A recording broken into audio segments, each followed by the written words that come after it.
सदर हा स्टॉल जो आहे रस्ता सुरक्षा सप्ताहाच्या संदर्भात आहे।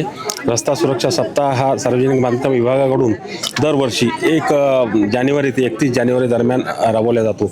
आपण असं बघतोय की दरवर्षी रस्त्याच्या अपघातामुळे मृत्युमुखी पडणाऱ्याचं प्रमाण वाढतच आहे, कारण त्यावेळेस खड्डे होते। परंतु आता असं झालं की सर्व महाराष्ट्रातील रस्ते खूप सुस्थितीत असून देखील अपघात होत आहेत। ते फक्त जे आहे वाहन चालकांच्या चुकीमुळे होत आहेत। वाहन चालकांनी कशा प्रकारे वाहन चालवलं पाहिजे, कसे ट्रॅफिक रूल्स आणि रेग्युलेशनचं पालन केलं पाहिजे की जेणेकरून अपघात कमी होतील, त्या अनुषंगाने सार्वजनिक बांधकाम विभाग दरवर्षी पूर्ण राज्यभर प्रयत्न करते आणि एक सप्ताह चालवतो 1 जानेवारी ते 31 जानेवारी दरम्यान।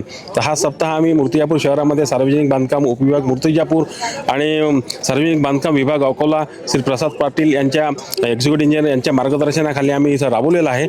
आणि ह्या ठिकाणी ह्या शासकीय योजनांचा महामेळावा जो ज्युडिशरी डिपार्टमेंट न्यायालयीन विभागाने आयोजित केला आहे, त्यामध्ये आमचा एक स्टॉल देखील आहे। यामध्ये आम्ही रस्ते सुरक्षा सप्ताहाबद्दल, रस्ते सुरक्षा आणि वाहन चालकांच्या याच्याबद्दल हलगर्जीपणा किंवा त्यांनी कसे वाहन चालवावे, काय करू नये याबद्दल आम्ही मार्गदर्शन करत आहोत। आणि ते खाली पण तुम्ही काही रेडियम, खाली हे रेडियम लावलेले आहेत मॅडम। हे रेडियम आहेत अशा प्रकारचे वेगवेगळ्या कलरचे रेडियम आहेत।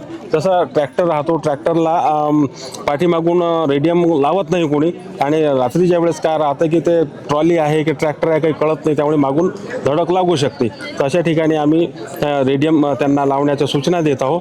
प्रसंगी आम्ही लावले देखील आहेत, अवेअरनेस क्रिएट करत आहोत। आणि पुस्तिका जी आहे ही माहिती पुस्तिका देखील आम्ही त्यांना देत आहोत की हे वाचून ते त्या हिशोबाने व्यवस्थित वाहन चालवतील।